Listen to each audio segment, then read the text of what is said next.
What's that? There's something crossing up ahead. Keep the girls in the car. Stay in the car, okay? Just stay in the car. What? Diabolo? Okay, what's he saying? Diabolo means devil. You are no stranger to action, you know, Pacific Rim, Suicide Squad, Hobbs and Shaw, you've done it. What was unique about Beast that maybe with the performance or the setting or the scenario that you hadn't experienced in your career yet and you were excited to take on this challenge? I mean, you know, there's a lot of ingredients for this film, right? It's a thriller, as you said, it's lean, but there's an emotional arc and there's a real physicality to it. You know, some action characters don't have an emotional arc or storyline and you just get on with what that is, but this had a bit of all of it. So for me, it was the first time juggling, you know, all sort of pillars of what becomes, you know, this performance. There's the action part, which, you know, meant that I had to be physically in shape and mentally in shape because these were long days, long hours. And then as a dad, you know, trying to bring that real emotion to, you know, this storyline of my guy and his two daughters in this crazy thing, the friendship aspect. And then we were in, you know, the middle of the wilderness where the environment was one of the characters. And this wasn't like, you know, oh, go to my sexy trailer. You know, we were out in tents, basically. And it was a labor of love. Yeah, you're in it. You know, Lions, they have their pride, they have their family. You know, looking at that word pride, looking at yourself and your career at this moment, you know, what are you most proud of?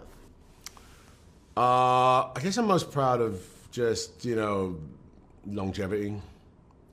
People describe me as sort of an actor that has a lot of range. That makes me very proud because, you know, I admire actors that have a big range. I think, you know, just still being here, maybe audiences still want to see me in films and that feels good, makes me proud. Without a doubt, they still want to see you, man. You know, I'm somebody who geeks out on like how things come together, how a scene comes together. There's a scene in the trailer in this film that you're fighting a lion. Talk to me about how you filmed that, because you're not actually fighting this giant lion. Yeah. So who are you fighting? How do you get your head into that space? Like, break down how that scene is happening. Look, you know, so it's a multiple of sort of sequences stitched together, you know what I'm saying, in terms of how we make it and how the film is actually shot. Sequence like in rehearsals where, you know, it was a guy called Owen, who's this like 6 foot tall stunt guy, you know, and he had to put on these gray pants. He didn't look cool at all, but he had this big lion head. And he and I had to wrestle and choreograph what that looks like. And we spent, you know, a lot of time just understanding the mechanics of an animal, you know, like a lion and the size and the strength and what that would do to a human body. You know, this isn't a fight between man and lion. Let's be honest. This is a lion attacking a human being and he's trying to defend himself. So that sequence ended up in a lot of rehearsals and then, you know, a marriage between the animators and myself and what we're shooting and how that's gonna all happen was the first time I was really, really intricately involved in the animation of stuff because part of me had to be animated to make this seem incredible. And then it was, you know, incredible rehearsals. Then we get to location and then on location we shoot this thing as we rehearsed it, piecemeal. So, you know, if you watch the film, the fight is a continuous movement the whole time and we recorded all of it, but it took like a week or two to do.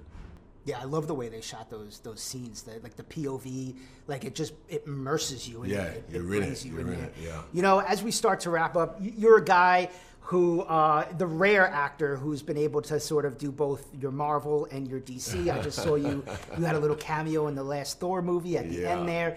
If fans of yours were to say, where are we going to see Idris show up next? In a Marvel project or a DC project, what would you say to them? Should I really say that? DC. Yeah, yeah. Yep. There's something's cooking over there? Something really sexy's cooking. That's awesome. That's awesome to hear. You know, I think, and also, as you know, we're talking about these projects, a lot of people still want to see you as James Bond. Still want to see you as part of that. I hear that a lot. In fact, I hear that every day. And yeah, I remember you, and you said you're like, I'm too old for James. You are not too old, man, for James Bond. We'd love to see you. It's a will of the nation that this joke, the will of the nation right now. It's like, you know, if it's to happen, it's to happen because, you know what? People willed it to happen. That's how it works, you know? Yeah, is there something that you haven't done yet in your career? You know, all these big franchises, all these big blockbusters that you've been a part of. Is there still something out there that you're chasing, kind of part, a kind of story? No, I mean, look, you know, Luther, right? My character Luther, I, you know, always wanted to see that film come into a film, that show turn into a film. I did that. And the goal is to take Luther into the sphere where the Bonds and the Bournes are, where it's a central character, you know. And so if I haven't done anything yet, is see that journey all the way to the top. And that's what I'm trying to do. I've never seen anything like this. Multiple attacks without eating its prey. Lions don't do that. At least no lion I've ever seen. All right, so in this film, you are like the expert. You're a man of the land. You know, we look to your character to sort of let us know about the rules of this territory and where we're at. So how much did you have to learn to become that expert? And was there something that you did learn that really opened up the character and the story for you? I actually had some experiences just learning about lions before I did the movie.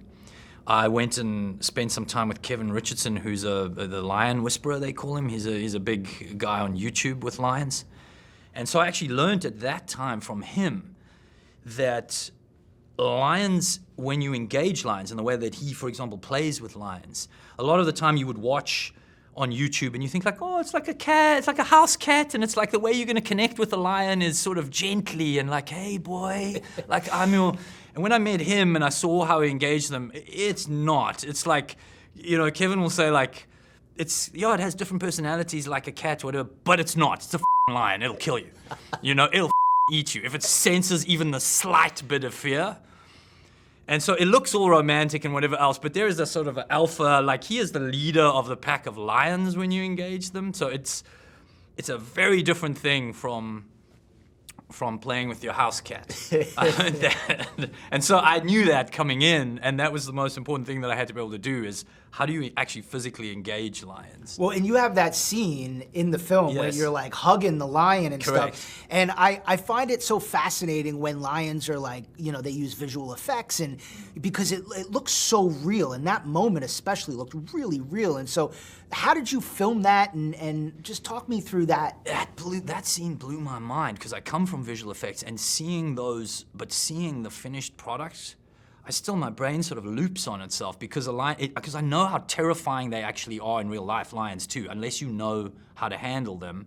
And there's like 3 guys in the world that can probably do that. So if they'd said like, you have to come next to tame lions, I'd be like, there's no way. Because I'd already been with Kevin, I'd seen what a lion can do and what they are like. I shot with stunt guys with a stunt guy wearing like a gray leotard thing, a typical thing. The paws, you know, like these big plastic paws and a plastic head that he would sort of have to look. It's like the worst version of a Disney animated, you know, sort of thing. And then he had to run and jump on me and like sort of try and be intimidating, but he wasn't doing it enough. So I kept teasing him. I'd be like, come on, man, come on, like, be a proper lion now. And he'd sort of jump on me. I kept provoking him, and he was hot. He was grumpy. He was a grumpy stunt man by the end. He was genuinely getting annoyed because it's boiling hot. He's dying in that thing. And that's how we did it. And they had to sort of like get the right lion moves and obviously knocking me and I'm knocking them back.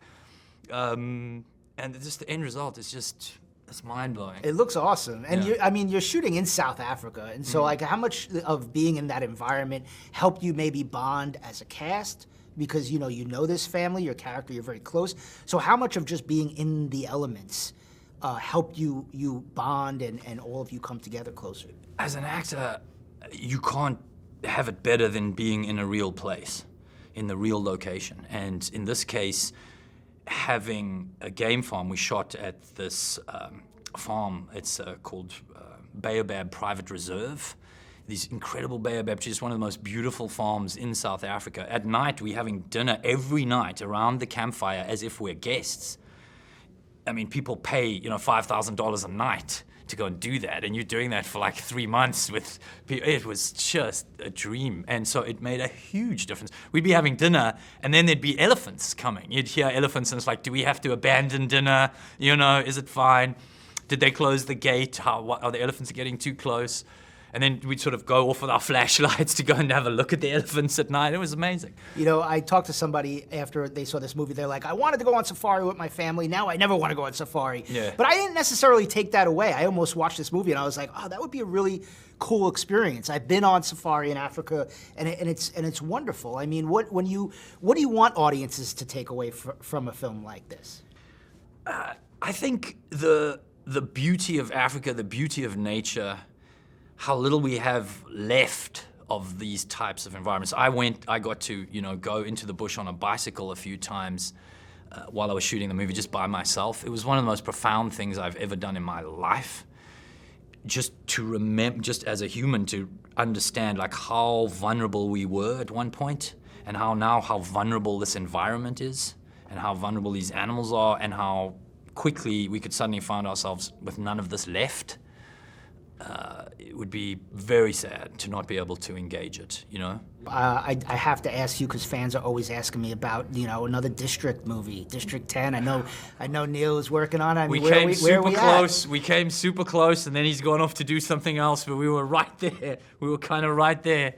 So let's see in a year and a half after when he gets done on the movie he's doing now. Yeah, you think so? I think so. It's cool. Fingers crossed. And it's fun? It's fun? Yeah, I think it will be. I think it'll be cool. Dad, please!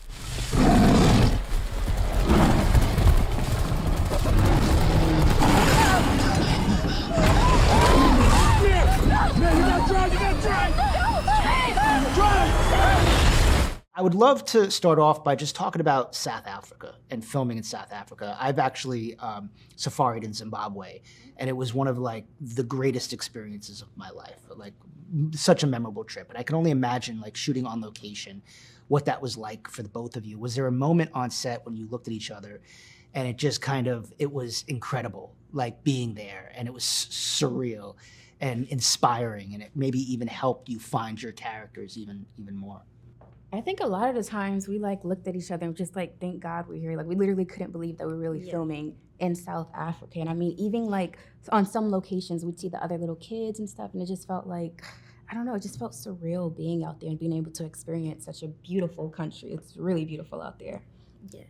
We almost couldn't have filmed in any other place. Africa was the most amazing place that I loved filming in. It was, even though it was hot, I loved it there. It was amazing. Just seeing trees and all that stuff like that, and seeing the beautiful animals and the wildlife. Africa is the nature of wildlife, so it couldn't get any better.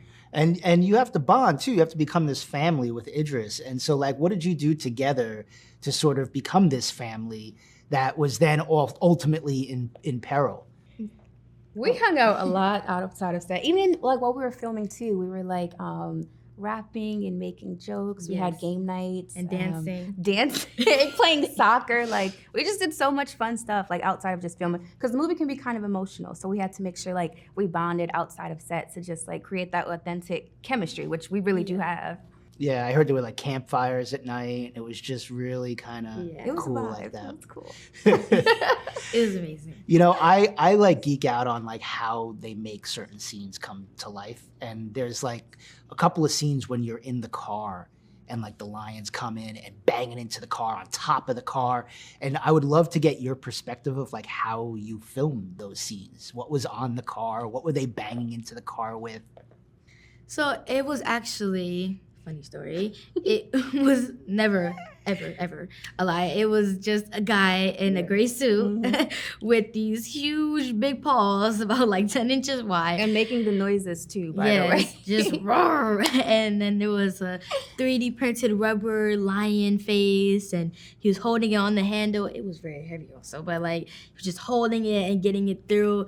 When we first filmed on the first day, and well, not the first day, but the first week, and I saw it, my first mind was oh Lord, what is this? And in my head I'm thinking this is it, or it's just being funny. But then after a while though, when we started doing it though, we had to really get into character for this. We had to use our imagination a lot, for sure. Because again, it's a man in a suit, so we had to really act like we were fighting for our lives. Does it blow your mind too when you see what it looks like on the other side, Yes. and you see this lion on top. Like, did it just blow your mind? Like, that's how it came together? Yeah. It's Yeah. really amazing. You know, when it comes to like what audiences will take away from this film, it's funny because like I've talked to people about this movie, and some people are like, I want to go on safari now. Some people are like, I never want to go on safari in Africa again. Like some people, everybody has a different reaction. Like, what do you hope audiences kind of take away from this film? Because there's a lot in this film. There's really great family, there's really great emotion, there's really great action, there's some really interesting facts about lions and the way that they sort of remain together as a family. So like, what do you hope audiences walk out of the theater, what they take away from this film? So many things, but I think one aspect can be like family. Like no matter what you're going through with your family, like you can come together for a common goal. And in this movie, our common goal is to literally survive. So through all of the ups and downs and all the things we go through, we want to live. And you see that in the film, just like how we bond and we literally try and figure things out. Yeah, like what she said, I want them to take away the bond that we had and how we depended on each other in this rough, dangerous time, in this one little car and things like us just being there already is already a bond. So I want them to see how much we have come together in this. Family is stronger than the strongest line. Yes, It how we is. started and how we ended. And also, don't poach. Let nature just like, be, because you never know what can happen. Yes, amen to that. We're in his territory now. It's the law of the jungle. It's the only law that matters. I was looking at your filmography, and you've done survival type movies before. And what attracts you to that kind of storyline? Well, I love the visualness of a survival story. It's almost existentialistic, and I love the fact. I remember I saw this film, Come and See, by Emir Klimov. I think I'm pronouncing it right. Back before I became a filmmaker, and there was something about a person going through it, and when did you become an animal, and when you're a human being, and there's something that just. Like I travel in my country on horses across the country, like for 2 or 3 weeks in the summer. And it's very interesting to see how people change once you get into it. It all looks very fun in the beginning, but we're just out of civilization, and characters of people change, and the real person comes out, and there's no hiding behind anything anymore. So I think there's something that just appeals to me as a person. And I imagine being in South Africa shooting this film, I mean, how much of being there in these surroundings, how much did that add? Oh, absolutely crucial. I when I was offered this movie, I said the first thing, we have to go to Africa. First of all, not telling them that was my childhood dream. When I came to my mother's home for dinner before I left, and I told her about the movie I was supposed to shoot, she brought out this clipping book of lions in Africa when I was a kid. I'd forgotten about it. So I was going to be like a veterinarian. I don't know what, I live in Iceland. There's no wild animal there. So this was kind of a fascinating, faraway dream. But I was very, that was a big thing for me to shoot it, because I know also from Everest and those, movies I've made, and that the more you get out of the nature, the more that you have to drag the VFX to match real nature. Once you're in a studio, things start to kind of wear off into Wonderland, but once you have the real baseline, which is African nature, the damn lion needs to look like it's part of it, So now everyone has to up their game. So that's a part of, how it's so important, and it's also living the adventure myself, Yeah, talk about the way that you shot it too, because you do make a good point. These lions are CGI, but it looks so real, and the way you shoot it from a POV perspective was super thrilling. Talk about coming up with that strategy for shooting sort of POV, and what your overall strategy was in terms of shooting those action scenes. Yeah. So once I started getting into it, and I felt it very important to create this atmosphere and set it apart from these kind of movies that you've seen before. Not that they aren't great, it's just that you always want to see something a little different. And this isn't the style you're used to in blockbusters, that are long one-ers. But at the same time, this is not an art house film, so you gotta keep it going. So I felt like by getting you stuck in the shots when the action is going, it adds to the claustrophobia, to the feeling of being there with the family, and never cutting to the lion like, oh, it's there. No, you're always there with them, and it comes at you, so you're boxed in with them. And I think, but at the same time, when you have a family dinner or something, I'm not doing that because I don't like to force the audience to something like which is just manipulative in a way. But as the action hits and the shots that you start rolling and get more and more into it, they get longer and longer, you know. And it's a great challenge for a filmmaker as well. And I managed to convince the studio, which was a bit of a challenge, and you know, bless them that they trusted me to do this. But I think for me that's really what kind of sets it apart in a way, you know. And also I do believe for moviegoers that want something different, they will feel it, because you don't get that in your average feature creature movie, you know. Don't move, okay? Where did he go?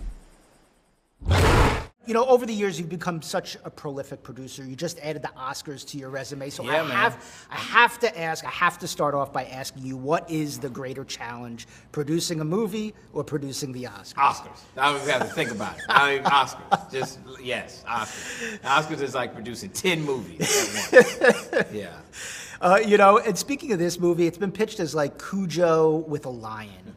Why do you think that was such a great framework for a movie? You know, first of all, I'm a big fan of Cujo. I'm a big fan of Jaws. Like, I just love those survival thrillers. I love those man versus beast. We talked about coming up with something like that. An incredible creative named Jamie Premack Sullivan. She was the one that brought me this idea. I was getting on a plane. She was calling me and saying, hey, I got something I want to pitch you. I was like, I'm about to take off, you know, and she said, okay, just Cujo with a lion, I think is what she said. And I'll call me when you land. And so I was on like a 4-hour flight. It's all that was in my head. I couldn't, like, by the time I landed, I had this whole idea for the movie in my head, which matched what she was thinking. And ultimately, even though, you know, films go through a lot of development, it's kind of close to what we came up with, because we wanted to have, you know, a guy, Idris, amazing, who's better, in this situation with real stakes, with, you know, a strained relationship with his daughters, and now you drop him in the middle of an actual crisis where it's all about self-preservation. I just think those movies are fun. I think that when you do them right and you have real stakes and you make it experiential, you put people in the POV of the characters, I think that they can be really, really cool. I think a movie like this shouldn't take itself too seriously, but should still have something to say, and I think we do. Yeah, without a doubt. You've worked with Idris before. Yeah, 6 times. This is our 6th movie together. Yeah, I think of This Christmas, I think of Obsessed. First of all, I think of Obsessed. Can you imagine having Idris and Beyonce in a movie these days? Yeah. You gotta get that pairing again in like 2023. Yeah. You know, that's a great pairing. But I'm down. I mean, what is it about your collaboration with Idris? Because every time you work with him, it's always like a different project, which I think is awesome. Yeah. But what is it about that collaboration that just really works? You know what it is? The collaboration with Idris and I is interesting, and it is always different because we are very strategic in that. We're frequent collaborators because frankly, we love each other, you know, and we trust each other. You have to have that. And he's somebody that's, I think, absolutely the best at what he does. He wants every character to be different. He wants to be able to bring something different to each character. So I don't bring him something unless I feel like, you know what, this is something you haven't done before, and you can bring something to this role that somebody else can't, right? This is a very different movie with a different actor. But the movie that we wanted to make had the grounding, had the seriousness, and had the jeopardy that somebody with the gravitas of Idris brings to it. You know, you've been a producer on Shark Week before. So what do you think? You think we're getting Lion Week after a film like this?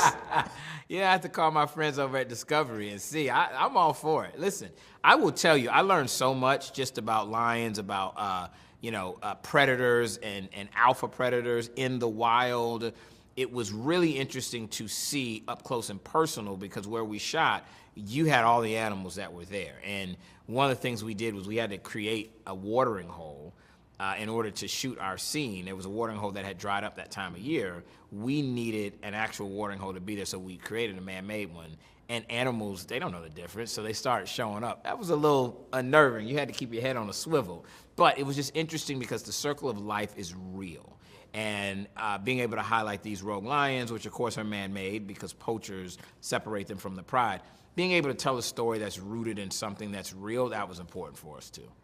When it comes to stories, you tell so many different stories. I mean, Thank is you, there man. still a story that you're chasing or stories that you're chasing? Like, what haven't you done yet Yeah. that you still want to do?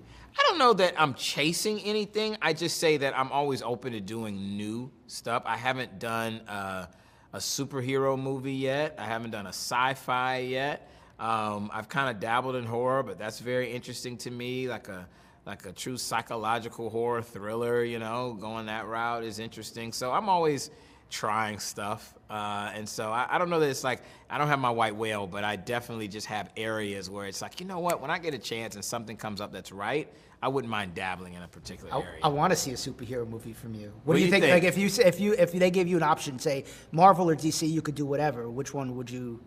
Is there something? Neither. I'd say give me something that is like an obscure comic that people don't really know about. Because I feel like there's so much attention around the Marvel and DC universes. But if there was an absolutely very cool narrative and it wasn't something that people were familiar with that I could bring to life, that's what would be interesting to me.